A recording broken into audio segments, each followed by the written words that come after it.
पश्चिम बंगाल में एक बार फिर सियासी तूफान खड़ा हो गया है। ममता बनर्जी के भतीजे और टीएमसी के राष्ट्रीय महासचिव अभिषेक बनर्जी कल 1 जून को उन्हें सीआईडी के सामने पेश होना है। क्या मामला है? एक जाली हस्ताक्षर का खेल जो अब सीधे टीएमसी की कमान संभालने वाले नेता तक पहुंच गया है।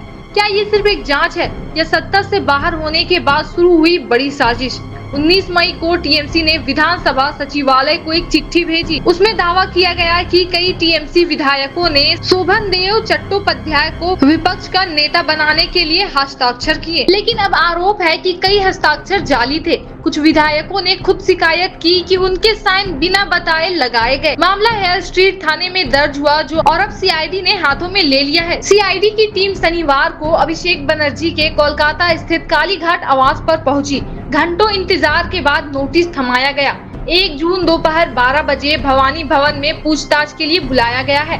ये पहली बार नहीं, इससे पहले कोलकाता पुलिस भी उनके आवास पर पहुंच चुकी है। अधिकारी कहते हैं रूटीन एक्सरसाइज, लेकिन विपक्ष इसे राजनीतिक बदला बता रहा है। अभिषेक बनर्जी का जवाब आया एकदम दहाड़ की तरह। उन्होंने कहा, आप मेरी गर्दन काट लो, फिर भी 7 जन्म लगेंगे मुझे झुकाने में।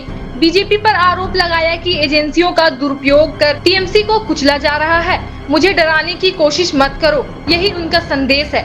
2026 चुनावों में टीएमसी विपक्ष में आ गई है। सत्ता में बैठे बीजेपी पर टीएमसी के हमले और सीआईडी, ईडी, सीबीआई की कार्रवाई, ये सिलसिला तेज होता जा रहा है। क्या ये लोकतंत्र की जीत है या सत्ता बदलते ही राजनीतिक प्रतिरोध शुरू हो चुका है? बंगाल की सड़कों पर तनाव बढ़ रहा है और कल अभिषेक सीआईडी के सामने होंगे। जाली हस्ताक्षर का मामला गंभीर है। अगर सच्चाई है तो दोषियों पर कार्रवाई होनी चाहिए, लेकिन अगर ये सिर्फ राजनीतिक बदला है तो ये लोकतंत्र के लिए खतरा है। बंगाल में अब सवाल ये है, कानून का राज चलेगा या सत्ता का बदला? समय आ गया है सच्चाई सामने आने का और फैसला जनता करेगी। कल 1 जून को क्या होगा अभिषेक बनर्जी के साथ? पूरी बंगाल की नजरें भवानी भवन पर टिकी है।